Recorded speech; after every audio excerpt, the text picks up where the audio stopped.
Quash খাওয়ার ইচ্ছা করে না, একবার এইভাবে বানিয়ে দেখুন, খেতে কিন্তু অসাধারণ টেস্ট। আমেরিকান মাছ দিয়ে রান্না করব, আর কিভাবে রান্না করছি দেখতে থাকুন পুরো ভিডিওটা। তো কোয়াশটাও কেটে নিলাম, এইদিকে মাছটা কেটে ধুয়ে পরিষ্কার করে নিয়েছি। রুই মাছ দিয়ে রান্না করব।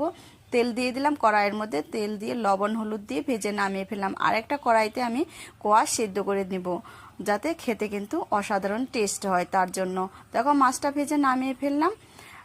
মাথাটা আর হচ্ছে লেজটা আমি ভেজে নামিয়ে নেব। এইদিকে মশলা দিচ্ছি সর্ষে, গরম মশলা, শুকনো লঙ্কা, পেঁয়াজ, আদা, রসুন, জিরে আর হচ্ছে ধনে।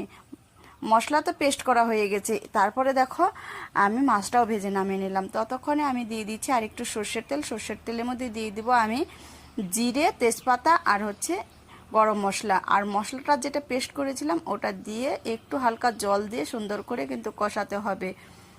দিয়ে দিচ্ছি এইখানে কোয়াশ আর আলুটা যেটা সিদ্ধ করে নিয়েছিলাম ওটা আমি দিয়ে দিব এখন। তারপর স্বাদ মতো লবণ আর হলুদের গুঁড়ো দিয়ে নেড়ে চেড়ে আমি পরিমাণ মতো জল দিয়ে দিব। জলটা যখন ফুটে আসবে তখন আমি ভেজে রাখা মাছগুলো দিয়ে দিচ্ছি। আলুটা একটু গলেছে নাকি দেখলাম। তারপরে ভেজে রাখা মাছ দিয়ে সুন্দর করে একটু নেড়ে চেড়ে কিন্তু যখন ঝোলটা হালকা একটু কমে আসবে তখন আমি নামিয়ে নিব।